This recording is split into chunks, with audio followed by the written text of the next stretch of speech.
예고됐던 대로 주택연금에 가입할 수 있는 나이가 낮아지고 가입할 수 있는 주택 가격도 현재보다 대폭 확대됩니다. 소득 없는 노후 사회를 어떻게든 대비해보자는 취지인데 구체적인 조건과 기대 효과 짚어보겠습니다. 국책연구기관인 한국개발연구원이 올해와 내년 우리 경제를 지난 5월에 했던 전망보다 더 낮아질 것이라고 예상했습니다. 글로벌 금융위기 직후였던 지난 2009년 이후 10년 만에 최저치로 내다본 것입니다. 그 원인과 전망까지 살펴보겠습니다. 당장 한 달 반 남짓 남은 300인 미만 사업장에 대한 근로시간 단축 시행을 앞두고 중개업체들이 절규에 가까운 읍소에 나섰습니다. 정부도 보완이 필요하다는 입장인데 현재 칼자루는 국회가 쥐고 있습니다. 업계 목소리와 진행 상황 등을 취재했습니다. 국민연금이 주주권 행사 가이드라인을 발표했습니다. 이른바 블랙리스트 기업들에 대해선 이사 해임까지 요구하는 등 이전보다 강해진 내용을 담았는데 정당한 주주권 행사라는 입장과 지나친 경영 간섭이라는 입장이 팽팽히 맞서고 있습니다. 국민연금이 투자한 기업에 대한 관리에 적극적으로 나서려는 배경과 각각의 논리까지 짚어보겠습니다.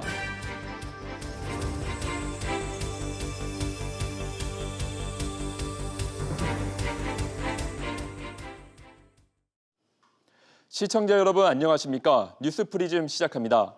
정년 퇴직한 분들 중 상당수가 은퇴 이후 연금이 나올 때까지를 가장 난처한 시기로 여기고 있습니다. 갑작스러운 소득 공백으로 절벽에서 추락하는 것처럼 큰 어려움을 겪는 분들이 적지 않은데요. 정부가 노후 소득 보장을 위한 관련 방안들을 내놨습니다. 우선 한꺼번에 받는 퇴직금 대신 나눠서 받는 퇴직연금의 의무화를 추진하기로 했습니다. 정인아 기자가 보도합니다. 2017년 기준 퇴직연금 가입자 수는 전체 가입 대상 근로자의 절반 수준이었습니다. 이 가운데 일시금이 아닌 연금으로 받는 가입자의 비중은 1.9%에 불과했습니다. 이에 범부처 인구정책 TF는 인구정책 3탄을 통해 앞으로 퇴직연금 제도를 활성화할 것을 발표했습니다. 퇴직 개인연금의 가입 대상을 확대하고 세제 지원도 확대하여 노후 사회 안전망 기능을 보다 강화해 나가도록 하겠습니다.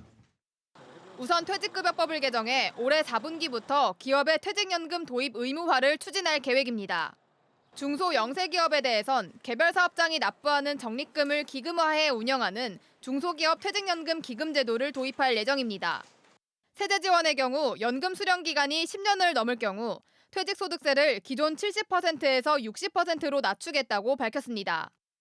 예를 들어 퇴직금이 1,000만 원일 경우 퇴직금을 한 번에 받을 땐 퇴직소득세 100만 원이 원천 징수됩니다. 퇴직연금으로 받으면 현재는 연금소득세 70만 원이 부과되는데 앞으로 10년 이상 연금을 받을 경우 연금소득세가 60만 원으로 줄어드는 겁니다. 은퇴를 앞둔 50대를 대상으로 개인연금 세액공제 한도를 기존 700만 원에서 900만 원으로 늘리는 방안도 포함했습니다. 단 고소득자는 세액공제 대상에서 제외되며 3년간 한시적으로 적용됩니다. 이 밖에도 퇴직연금 운용 방식을 다양화하고 가입자가 직접 수익률을 확인하고 선택할 수 있도록 온라인 통합연금 포털을 전면 개편할 방침입니다. SBS CNBC 정인아입니다. 정부가 소득 절벽을 막기 위해 내놓은 또 다른 카드가 바로 주택연금입니다. 가입 연령은 낮추고 주택가격 상한선을 올려 주택연금 가입 대상자를 대폭 늘린 것이 골자인데 이어서 손소우 기자 나와 있습니다. 네, 손 기자. 주택연금 가입 자격을 완화해서 가입 대상을 대폭 늘렸다는 것이 가장 눈에 띄는 것 같습니다. 네, 우선 주택연금에 가입할 수 있는 최소 연령이 기존에 60세였는데 이게 55세로 낮아졌는데요.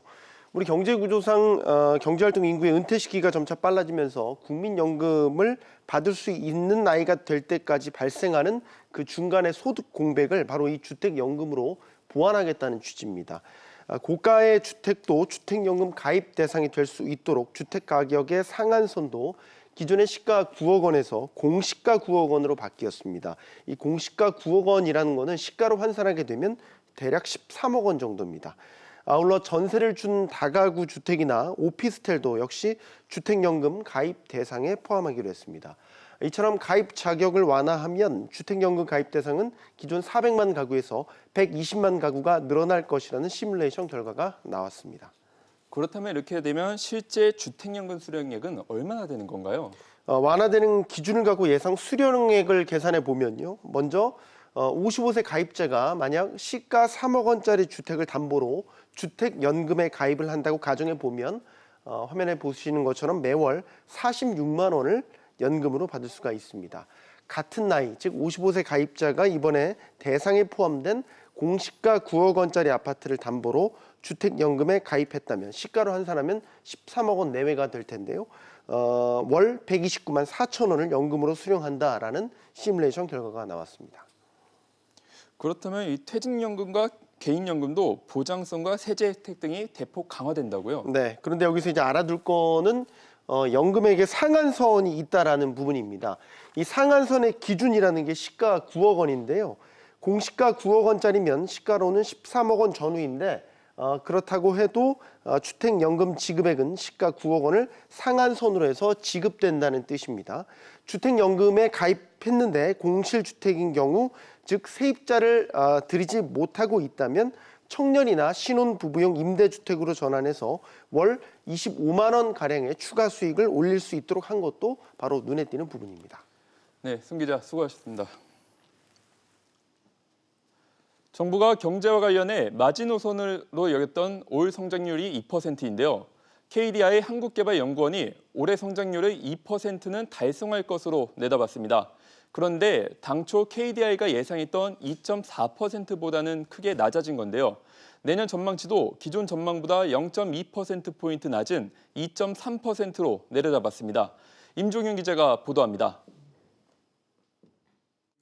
KDI는 성장 둔화의 핵심 이유로 투자 부진을 지목했습니다. 투자 쪽에서의 부진이 제조업 부진으로 이어지고 그 제조업 부진이 이제 민간 소비 쪽에서 영향을 미치면서 전반적으로 성장세가 좀 낮아진 걸로 볼 수 있고요. 여기에다 미중 무역 갈등에 따른 글로벌 교역 감소로 수출이 줄어들면서 성장세를 제약하고 있다고 말했습니다. 하지만 내년에는 내수와 수출이 모두 개선되면서 올해보다 성장률이 소폭 높아질 것으로 내다봤습니다. 그 근거로 올해 부진했던 설비 투자가 반도체를 중심으로 증가세로 돌아서고 이 덕분에 수출도 반등할 것이라고 밝혔습니다. 건설 투자도 건축 부분의 감소를 SOC 등 토목 부분이 상쇄하면서 올해보다 감소폭이 줄어들 것으로 전망됐습니다. 취업자 수는 올해보다는 다소 줄어들겠지만 20만 명대 초반의 증가폭은 유지할 것으로 보입니다. 내년 경제를 가늠할 변수로는 미중 무역 갈등과 브렉시트, 중동 지역의 지정학적 긴장 등 대외 상황이 지목됐는데 만약 이들 변수가 악화된다면 우리 경제 회복세는 제한될 것으로 예상됐습니다. KDI는 이어 올해와 내년 모두 잠재 성장률을 밑도는 상황이라면서 통화 정책과 재정 정책을 적극적으로 펼쳐야 한다고 강조했습니다. 거시경제 정책 방향에서 그 완화적인 통화 정책과 확장적인 재정 정책의 어떤 밸런스 믹스가 지금 필요한 상황이다. KDI는 특히 통화 정책과 관련해서는 향후 6개월 안에 기준금리를 한 번쯤 더 내릴 수도 있을 것이라고 덧붙였습니다. SBS MBC 임종윤입니다. 정부가 최근 경기 정점을 2017년 9월로 확정한 이후 이제 관심은 언제가 저점이냐에 쏠리고 있습니다. KDI가 올해와 내년 경제 성장률을 기존 전망치보다 낮춰 잡긴 했지만 경기가 이제 바닥을 찍고 반등할 것이라는 정부 전망에 힘을 보탰는데요. 하지만 일각에서는 아직 바닥이 아니라는 주장도 있어 경기를 둘러싼 논란이 커지고 있습니다. 취재 기자와 자세히 짚어보겠습니다. 이한승 기자 나왔습니다. 네, KDI는 이제 경기가 반등할 것으로 보고 있는 건가요? 네, KDI가 예상한 경제 성장률이 올해가 2% 그리고 내년이 2.3%니까 내년에는 경기가 더 나아질 것이다라고 본 건데요. 이는 경기가 이제 하강기를 끝내고 반등할 것이라는 의미로 해석됩니다. 우선 KDI 설명부터 좀 직접 들어보시겠습니다. 이 대의 불확실성이 갑작스럽게 나빠지지만 않는다면 접점 근방에 지금 우리 경제가 있을 수도 있겠다라는 판단. 사실 최근 경기 부진의 원인이라고 할 수 있는 부분이 소비, 투자, 또 수출 부진 등인데요. 이 같은 부진 요인들이 내년에는 기저효과와 또 반도체 수요 회복 등에 힘입어서 회복세를 보일 수 있을 것이다라는 게 KDI 측의 전망입니다. 정부도 경기가 바닥을 찍고 반등할 것으로 보고 있는 건가요? 맞습니다. 최근 이호승 청와대 경제수석이 한 언론과의 인터뷰에서 현재 엄중한 경제 상황은 단기적인 문제여서 기다리면 반등할 수 있을 것이다라고 말을 했는데요. 앞서 보셨던 KDI 전망과 비슷한 맥락입니다. 하지만 KDI 저점 판단에는 대외 불확실성이라는 변수가 깔려 있기 때문에 미중 무역 갈등이나 브렉시트 등은 여전한 불안 요소로 남아 있습니다. 그럼 다른 의견들도 궁금한데 이 민간 연구 기관들은 어떻게 보고 있나요? 국내외 연구 기관마다 조금씩 차이는 있지만 경기가 나아지지는 않을 것이다라는 전망도 상당수를 이루고 있습니다. 특히 지표상으로는, 그러니까 숫자상으로는 개선이 되더라도 체감하는 경기는 나아지지 않을 것이다라는 우려의 목소리가 나오는데요. 성장률이 잠재 성장률을 밑도는 부진을 보일 것이라는 전망과 함께 또 미국과 중국을 필두로 한 세계 경제가 부진할 수 있을 것이다라는 전망이 우려를 함께 키우고 있습니다. 게다가 정부의 낙관론이 최근 계속 도마 위에 올랐기 때문에 민간 기관들의 이 같은 지적을 가볍게 넘기기는 어려울 것으로 보입니다. 네, 잘 들었습니다. 8월과 9월에 이어 10월에도 취업자 수가 30만 명 넘게 증가했습니다. 하지만 제조업 40대 고용은 여전히 부진한 것으로 나타났습니다. 취재기자 연결합니다. 류정훈 기자, 석 달 연속 취업자 수가 30만 명 넘게 증가했네요. 고용률도 나아졌습니까? 네, 10월 취업자 수는 2,750만 9천 명으로 지난해 10월보다 41만 9천 명 증가했습니다. 취업자 증가폭이 석 달 연속 30만 명대 이상을 기록한 겁니다. 이번 취업자 증가폭은 2017년 3월 46만 3천 명을 기록한 이후 2년 5개월 만에 가장 컸던 지난 8월에는 못 미치는 수준이지만 8월과 9월에 이어 10월까지 석 달 연속 30만 명대 이상을 기록하며 회복세를 이어가고 있다는 분석입니다. 15세 이상 고용률은 61.7%로 1년 전보다 0.5%포인트 올랐습니다. 10월 기준으로는 1996년 이후 23년 만에 최고입니다. 긍정적인 소식인데 아직 3040 취업자 수는 개선되지 않았다고요? 네, 그렇습니다. 연령대별 취업자 증감을 살펴보면 20대와 50대, 60세 이상에서 각각 8만 7천 명, 10만 8천 명, 41만 7천 명 늘었습니다. 60세 이상에서 가장 큰 폭으로 증가했고요. 30대와 40대는 각각 5만 명, 14만 6천 명 줄었습니다. 고용률은 20대와 30대, 50대, 60세 이상에서 지난해보다 늘었지만 유일하게 40대에서 0.6%포인트 하락했습니다. 제조업 취업 한파도 이어졌습니다. 제조업 취업자 수는 지난해보다 8만 1천 명 줄었고 도소매업도 6만 7천 명, 금융 및 보험업도 5만 4천 명 감소했습니다. 올 10월 실업자 수는 86만 4천 명으로 지난해 10월보다 10만 8천 명 감소했고 실업률은 3%로 지난해보다 0.5%포인트 하락했습니다. SBS CNBC 류정훈입니다. 국민연금이 오늘 공청회를 열고 경영참여 목적의 주주권 행사 가이드라인을 발표했습니다. 이 가이드라인은 중점관리기업, 즉 블랙리스트 기업에 대해선 이사 해임까지 요구하는 내용이 담겼는데요. 공청회에 참석한 전문가들 사이에서도 설전이 벌어지기도 했습니다. 취재기자 연결합니다. 김성훈 기자. 네, 김성훈입니다. 네, 먼저 가이드라인의 주요 내용부터 전해주시죠. 네, 오늘 공개된 가이드라인은 국민연금의 주주권 행사 대상과 절차 등을 구체적으로 규정한 건데요.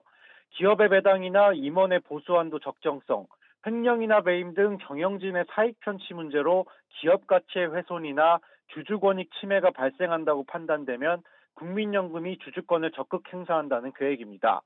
먼저 개선을 위한 대화를 시도하고 이후에도 개선 노력이 없으면 주주권을 행사한다는 방침인데요.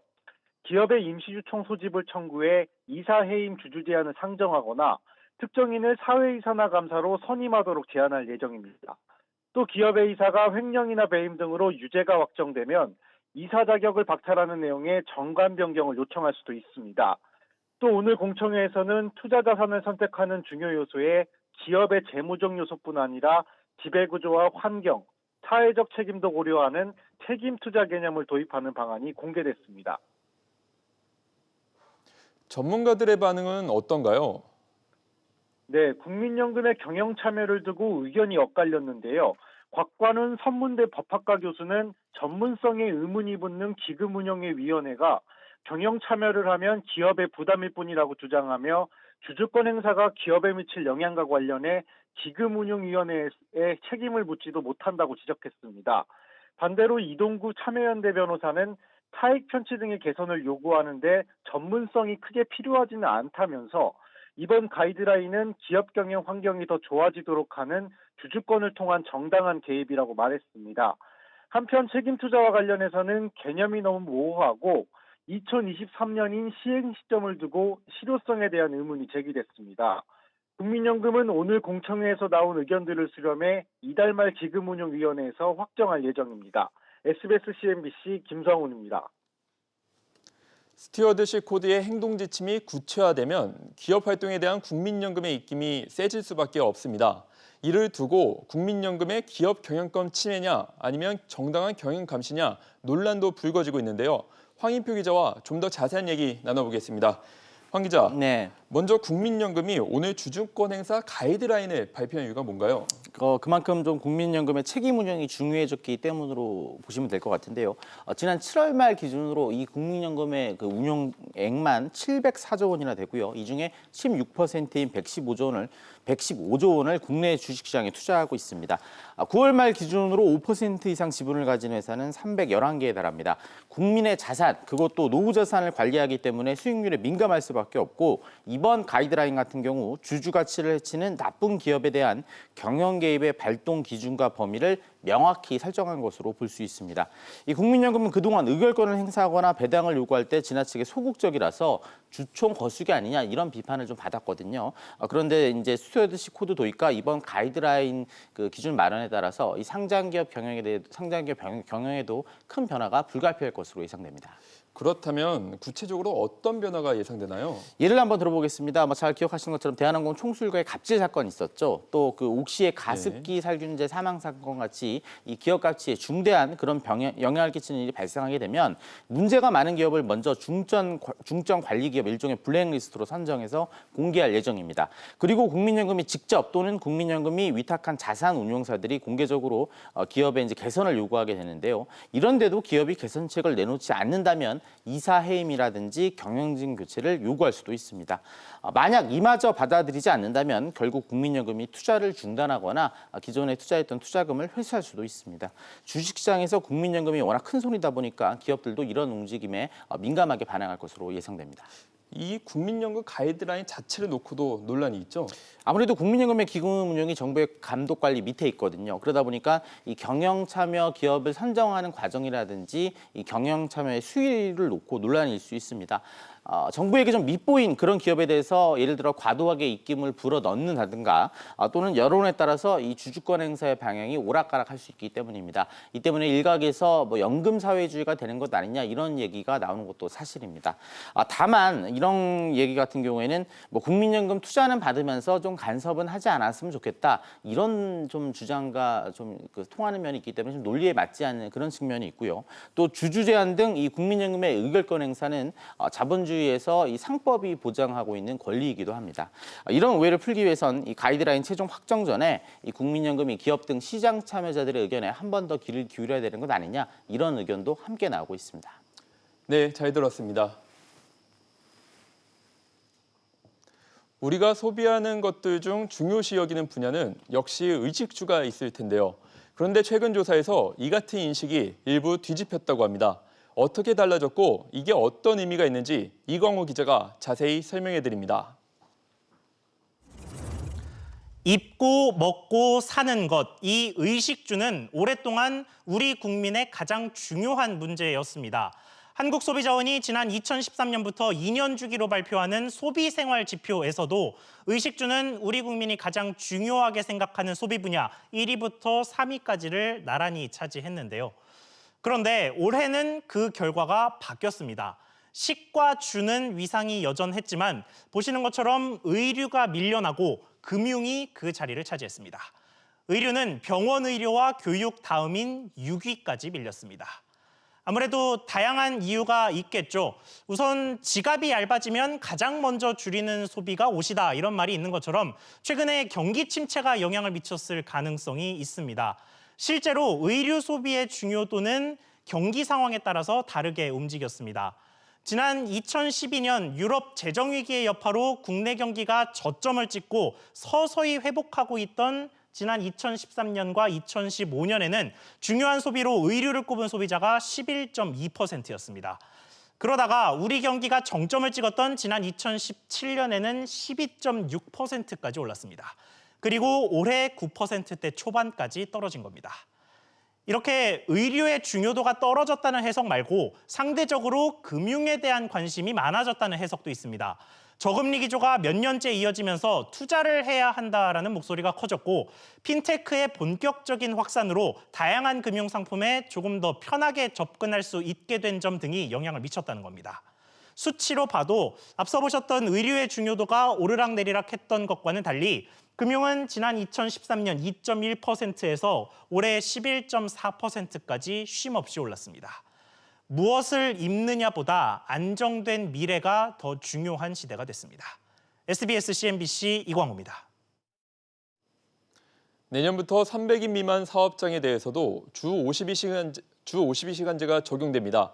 당초 오는 19일 국회 본회의에서 보안 입법이 처리될 것으로 기대됐으나 미뤄진 상태인데요. 불안한 재계와 중소기업계는 국회에 다시 건의서를 제출했습니다. 권세욱 기자의 보도입니다. 재계가 경제 활성화 법안에 대한 건의를 국회에 제출했습니다. 내년 1월 중소기업에도 확대 적용되는 주 52시간제 시행을 유예해달라는 내용 등이 담겼습니다. 19일 보안 입법에 대한 국회 본회의 처리가 물 건너가자 재계가 또 나선 겁니다. 중소기업계도 1년 이상 늦춰야 한다며 여당 원내대표를 만나 직접 촉구했습니다. 1년 유예하는 거하고 그다음에 외국의 사례를 들어서 우리가 유연하게 노동 환경을 바꿀 수 있는 그런 건의를 했습니다. 정부 여당은 탄력 근로제 기간을 3개월에서 6개월로 늘리자는 입장입니다. 하지만 야당은 1년으로 늘려야 한다고 맞서고 있습니다. 정부 여당이 앵무새처럼 반복하고 있는 탄력적 근로시간제 단위기간 6개월 확대만으로는 충분하지 못합니다. 일각에서는 제도 개선이 이뤄지지 않으면 일자리와 임금이 크게 줄어들 것이란 분석도 나옵니다. 정부는 연내 입법이 불발되면 계도 기간을 1년가량 부여하는 보완책을 내놓을 계획입니다.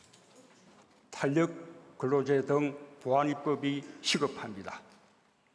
그래야 기업이 예측 가능성을 가질 수 있습니다. 연내 처리 불씨는 아직 남아 있습니다.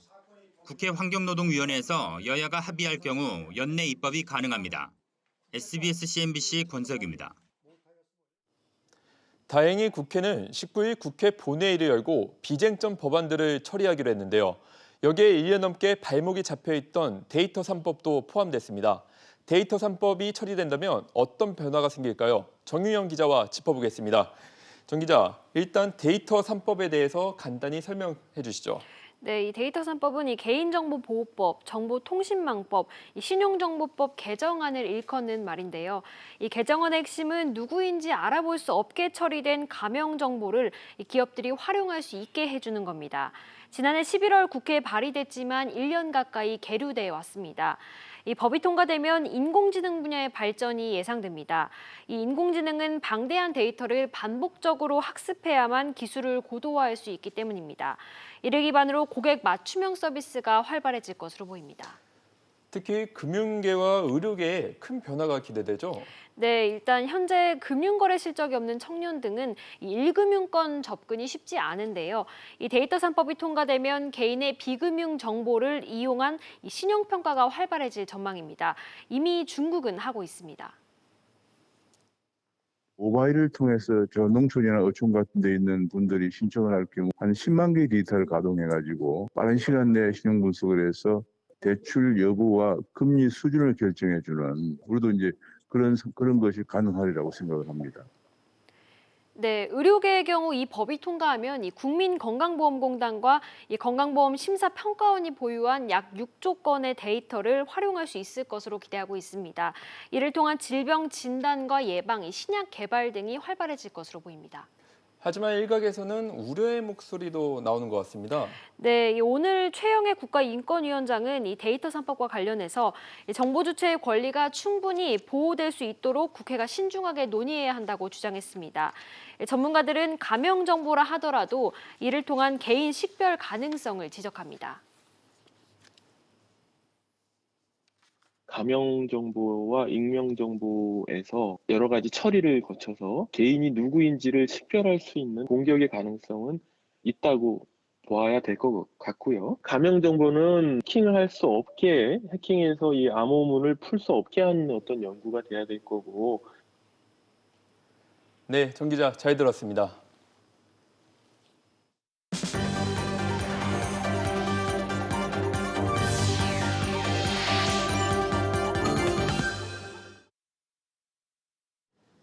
윤홍근 제네시스 BBQ 회장의 가맹점에 대한 폭언, 욕설 논란이 허위로 최종 판명났습니다. 서울중앙지방검찰청은 제네시스 BBQ 본사가 유통기한이 임박하거나 중량 미달 제품을 빈번히 제공했다는 한 언론사 인터뷰 내용은 허위 사실이라고 밝혔습니다. 또 당시 윤 회장의 폭언 욕설과 관련해 목격자로서 인터뷰한 매장 방문 손님도 실제 현장에 없었던 것으로 드러났습니다.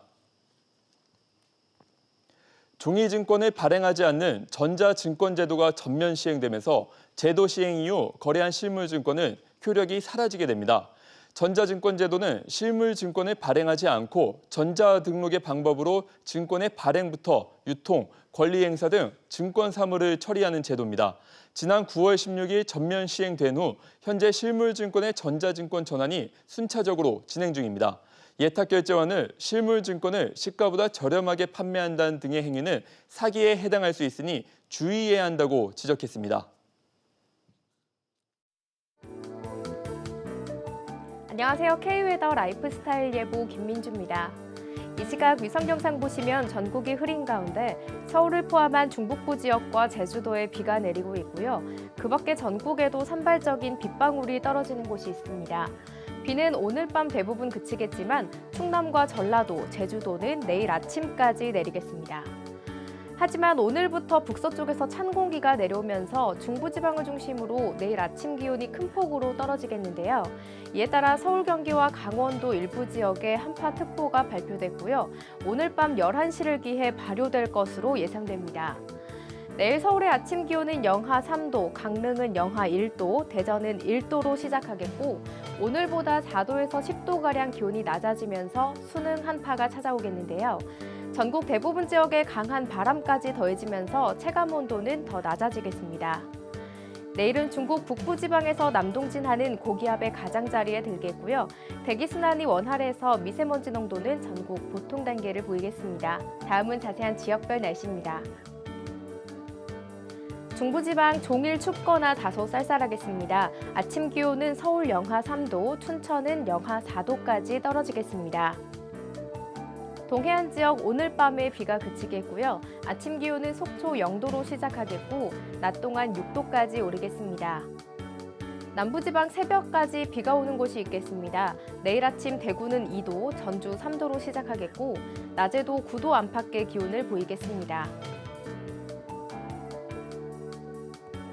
바다의 물결은 전 해상에서 높게 일겠는데요. 특히 동해상에는 최고 5m까지 매우 거세게 일겠습니다. 여객 운항 정보를 잘 확인하시고요. 항해나 조업하는 선박도 각별한 대비가 필요하겠습니다. 밤사이 기온이 떨어지면서 오늘 내린 비가 얼어 내일 아침에는 도로가 미끄러운 곳이 많으니까요. 교통안전에 각별히 유의하시고요.